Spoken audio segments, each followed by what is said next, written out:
All yours, boss. Sorry about that. Oh, you're good. So I'm going to cover two topics that I'm going to kind of pound in on this morning, and that's booking appointments.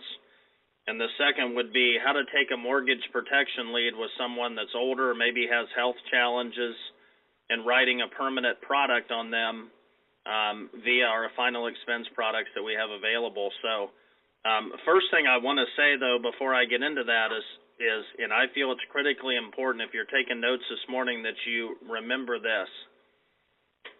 Number one is you have to have the right mindset in this business. What do I mean by that?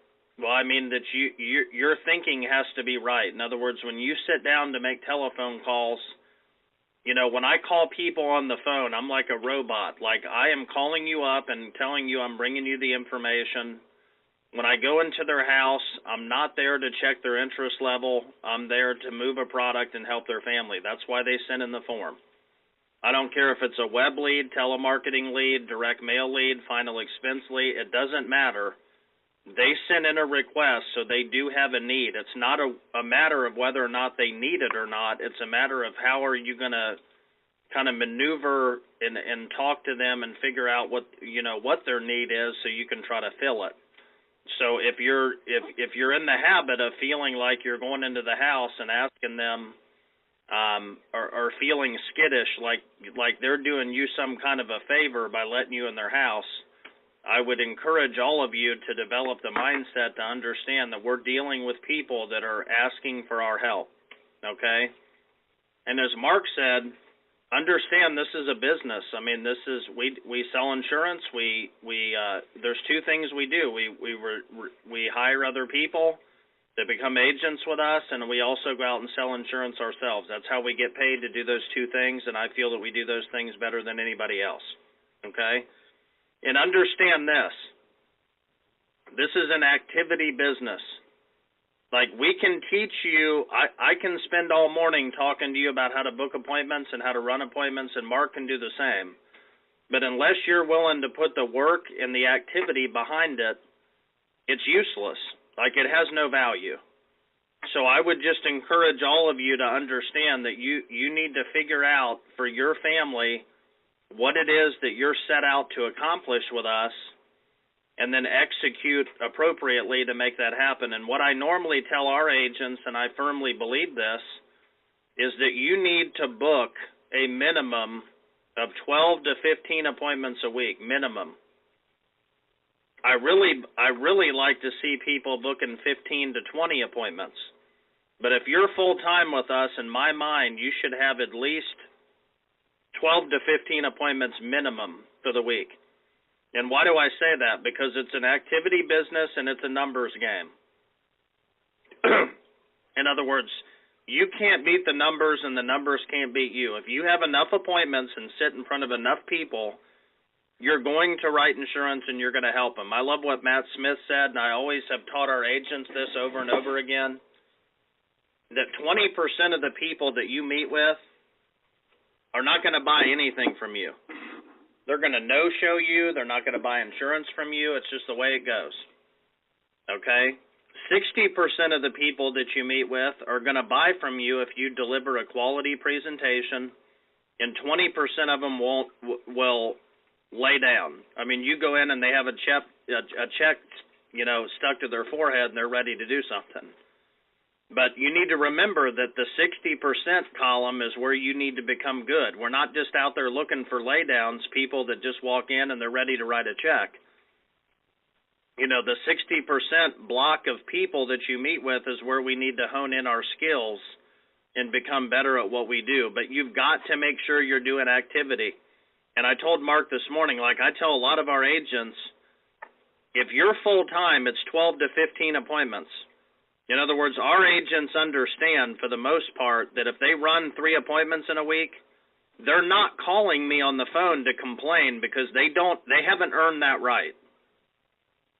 And some people might go, man, that's really kind of rude. No, I think it's kind of rude that they want to waste my time and tell me how bad their week was when they had 2 or 3 appointments. Like, I don't care, because you're not doing the work that you need to be doing to have success, so I don't want to hear about it. Like, you're not playing the numbers.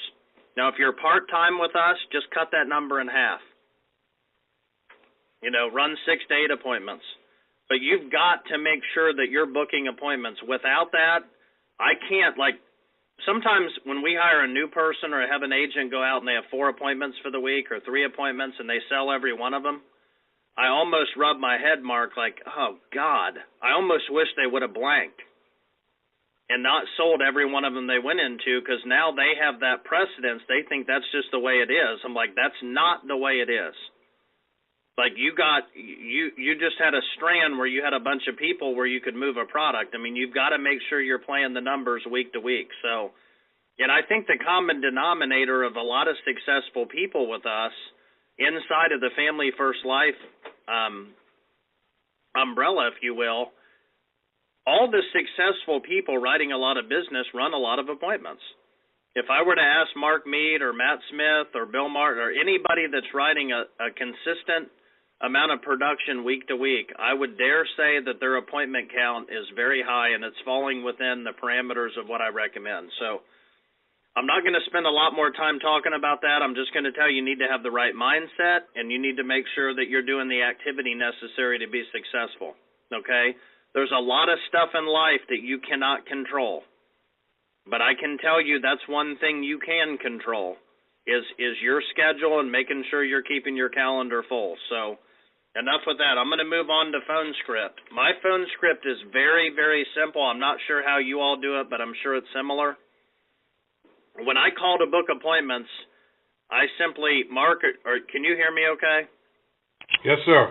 Okay, I'm going to use you as an example. We're going to role play, and I'll kind of show you how I book my appointments.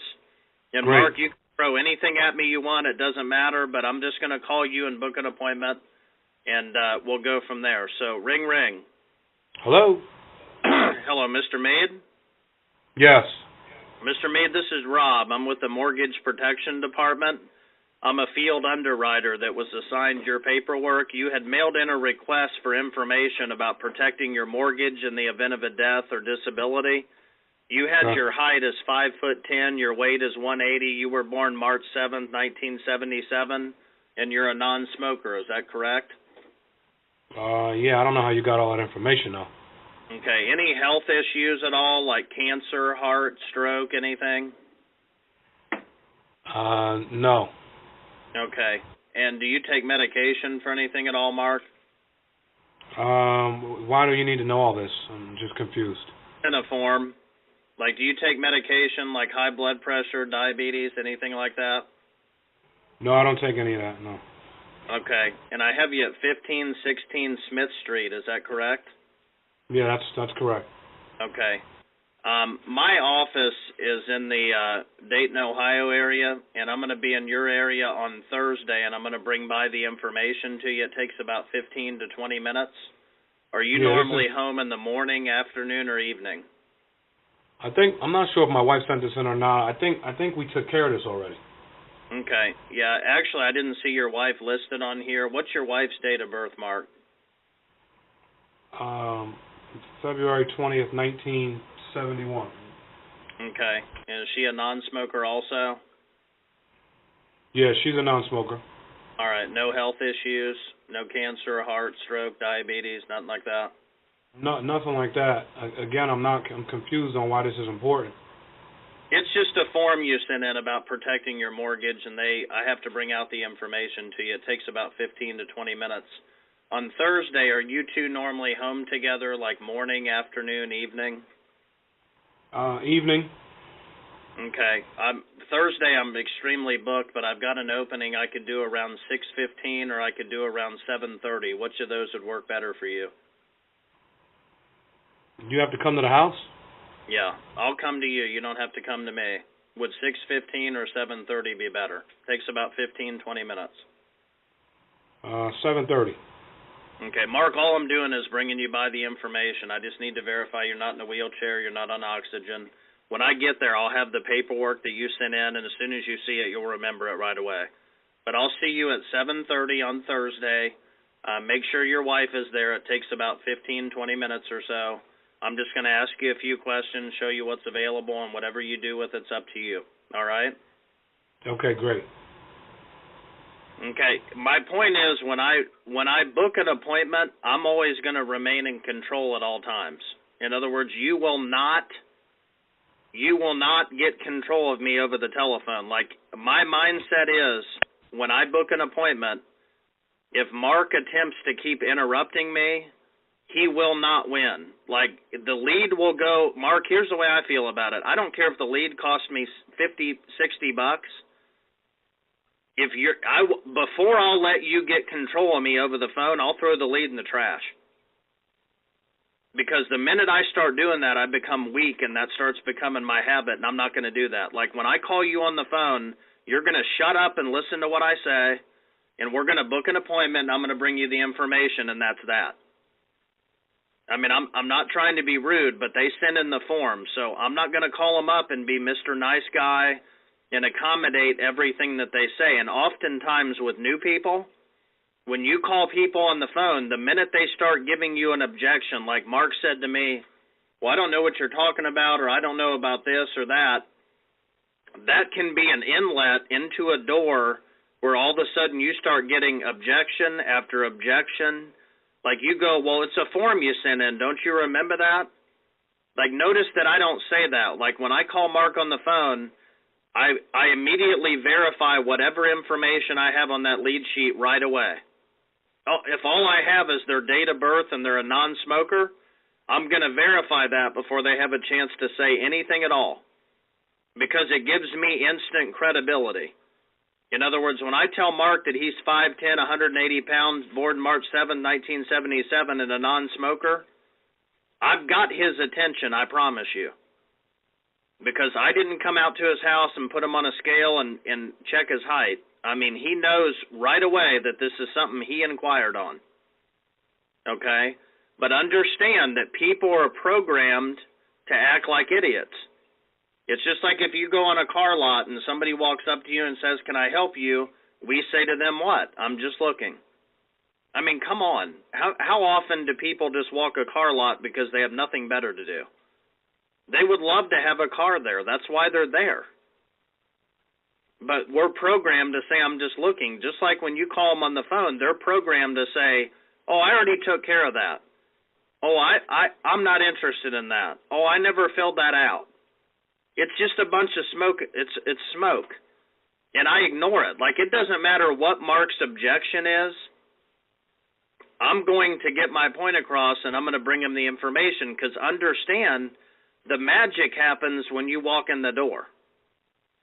In other words, all you're trying to do is identify a time that they're home, and you can go to their house and meet with them. Now, understand this. When you're booking appointments, and you have to be a little more aggressive with people from time to time, they are going to call you back, and they're going to want to reschedule their appointment or tell you that they're not available. Okay, and here's a tip. If you don't get anything out of this morning, remember this. When I book an appointment, that's it. There is no such thing as a reschedule for me.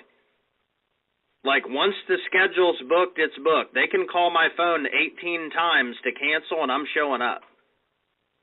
And they might call and go, well, I got called into work or whatever. I'm still going to their house. And when I get there, if they're not there, I'll call them from the front porch and go, hey, Mary, it's Rob. I have an appointment with you about the mortgage protection at 7:30. Are you almost home? Well, no, we tried to call you to cancel. Okay, I was not aware of that. I've been out of the office all week. What time are you going to be back? Like, I have the attitude, Mark, like I don't do reschedules. I mean, when we book an appointment, we have an appointment. That's the end of it. It's just like at the doctor. If you book an appointment at the doctor and you don't show up, or you call 30 minutes before and say, I'm not coming, my doctor charges a $30 fee for that. I mean, I teach people like they're going to respect my time. I'm a professional. They send in a form, and I'm coming to see them. Mark, is that kind of what you're looking for in terms of phone script? Unbelievable, bro. Keep going. Keep going. Okay, so that's it. Like, that's why some people can sit down, like, understand, and I'm going to talk to you like it's us talking one-on-one. When I pick up the phone to make dials, my goal is to book my 15 to 20 appointments as quick as possible. If you don't cater to their every comment on the phone and you stay focused on you just getting the information to them and nailing down a time, not only will you book more appointments, but you won't sit there and tediously have to keep dialing and dialing and dialing to get your appointments. You cannot let them have control of you. And I notice it with new people more so than people, especially never had any phone experience. Like, if they say anything at all, we feel an obligation to, like, explain ourselves or comment about what they've said. And all I'm telling you is stop doing that. Like, Mark could say to me, well, we've already taken care of this, we're not interested. I would go, that's no problem. I just have to bring you out the information. That's my job. That's what they pay me to do. And I'm going to be in the area Thursday. I'll just drop it by. It takes about 15, 20 minutes. Is morning, afternoon, or evening better? Mr. Jones, we told you we're not interested. Okay, we've established that. That's okay. I just need to bring you the information. I don't see any record of this in the computer. And again, it's my job. It's what they pay me to do. I have to get it out there. I'm sure you understand you have a job too. And I'm already going to be in the area anyway. It doesn't cost you anything. I'm just going to run it by. And you'll be surprised how many appointments you can book if you have the right mindset when you do that. Now, I'm going to completely switch gears. I could, like, expound on that point forever and ever to get people to understand that you've got to change your thinking when you book appointments and make sure you remain in control. So here's my tip. No matter what they say to you, if they tell you I'm not interested, I already took care of it, I never sent it in, blah, blah, blah, you just say, no problem. I just need to bring you the information. That's my job. That's what they pay me to do. I'll be in the area Thursday. I'm just going to drop it by. It takes about 15 minutes or so. Is morning, afternoon, or evening better? Is 5 or 6:15 better? Is 7:30 or 8 o'clock better? And just say no problem, whatever they say, and move forward. And you'll be amazed how often that will diffuse the objection that they're trying to put out. So anyway, I'm going to completely switch gears and talk about in-home presentation a little bit. And I'm going to talk more so, I think I'm going to focus on what Mark had asked me to discuss, and that's how do we sell final expense when it's a mortgage protection lead? In other words, I've had agents call me before and say, Rob, I couldn't sell my last appointment because their loan's $220,000 and they're 78 years old, or they're 55 and they had cancer 5 years ago. And they don't want final expense, Rob. They just want mortgage protection. Well, I'm going to say that again. They don't want final expense. They want mortgage protection. Can I be honest with you? That is the stupidest thing I have ever heard. Like, I always tell people all the time, I'm not saying there's any stupid questions, but understand this. We're selling life insurance. We sell 3 types typically. We sell term, simplified issue term, and we sell permanent protection, which would be a whole life product, or we sell universal life. Mortgage protection and final expense that's in other words, that's the label. That's the marketing technique that we're using to get in their house. When you sell mortgage protection or you sell final expense, be clear, you're writing insurance on these people. You understand that. So in other words, if I'm meeting with a couple and they're 78 years old and I know I can't get them a term, all I do is tell them the truth. When I sit down and go over it with them, I say, now the loan is $200,000 and you're 78, Bob, and Mary, you're 77, and I'm sure you understand that at your age, like a lot of insurance companies don't like you. Like they don't want to cover you and give you any coverage at all. And 99% of the time, they'll either giggle or they'll say, yeah, I know. And I'll go, well, the good news is I may be able to help you.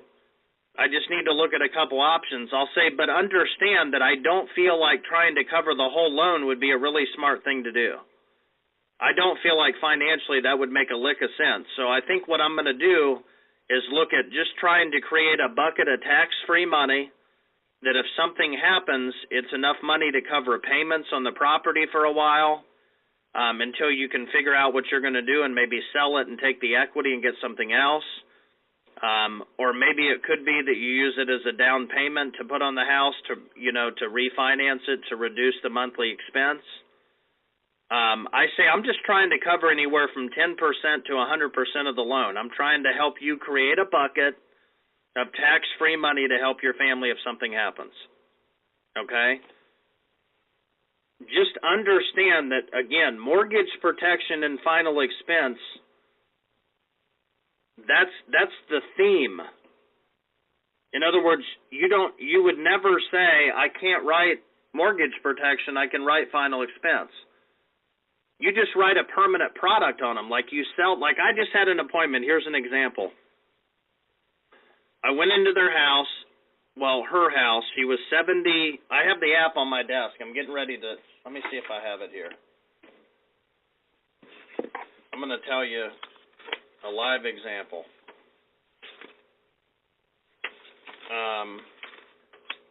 Here it is. Her loan was like, I think it was $102,000 or something like that. Okay, here it is. No, it was significantly less. It was $56,000 was her loan. $56,000 bucks. She was born in 1945, and she had some health issues. Okay, so term insurance for her was not an option. So what I did is I asked her some questions.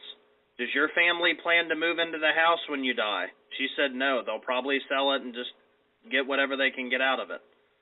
And then I uncovered that she had another policy with AARP that was going away in like 9 years.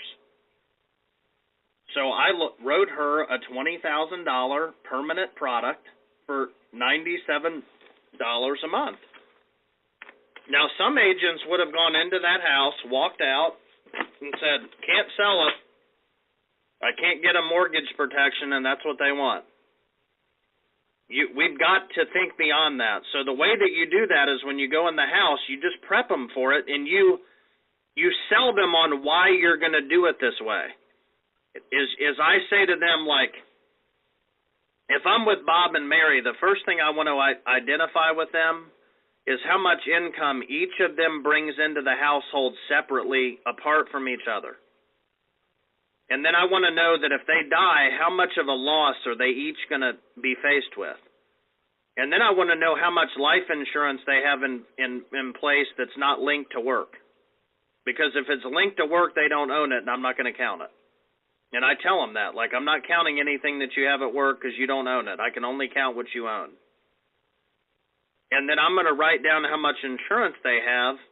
And then what I'll say to them is, you already have, Bob and Mary, a $10,000 policy with whoever, whatever XYZ company, and I'll go, I think probably the smartest thing to do is for me to help you put in another permanent product, meaning that the coverage would stay the same and the premium would stay the same for the rest of your life, because I don't want ever, if I put you into a product that expires in 10 or 15 years, I'm really doing you a great disservice.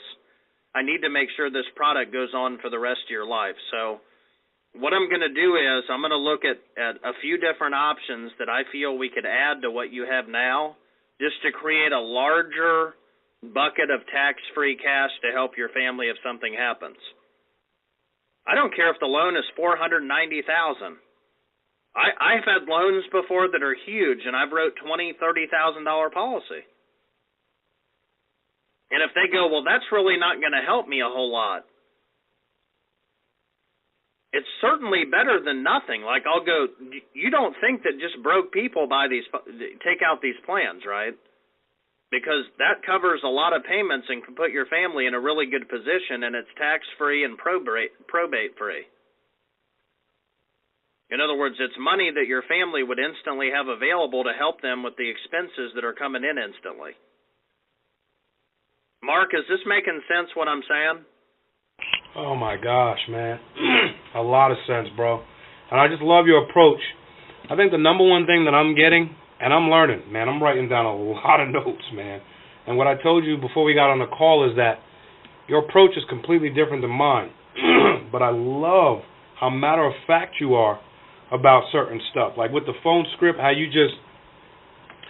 basically suck the air out of all the objections by you're just like you're like a jackhammer. You're just drilling down in the concrete, and because it's on, all you can do is drill. Like, the jackhammer's turned on, the only thing you can do is break some concrete, so let's just break some concrete. And you're so matter of fact with the way you know, like, I can't count anything you don't own. It's like, that's our policy and procedure. I can't count it. That's so good. And some of the stuff you said about the car lot, and people are programmed to say, I'm just looking. That's such a great perspective, because the truth is, with what we deal with, people are programmed to say stupid things. That's just the way they are. So we're just getting through that stuff by going through our policies and procedures. It's just kind of what we have to do. And I just love your whole approach to that, man. So I appreciate you coming on. If you have anything else that you want to add, but I mean, you basically just really opened up my eyes to a lot of different things. So I noticed some agents on this call that have grown tremendously. Again, my approach is different, but every approach that's working is worth listening to, and you just killed it. So if you got any parting shots or anything like that. No, the only thing I want to say is kind of one last thing is, first of all, I really appreciate you having me on your call this morning, and I'm really glad that I could help, and I'm more than happy to do that for you anytime.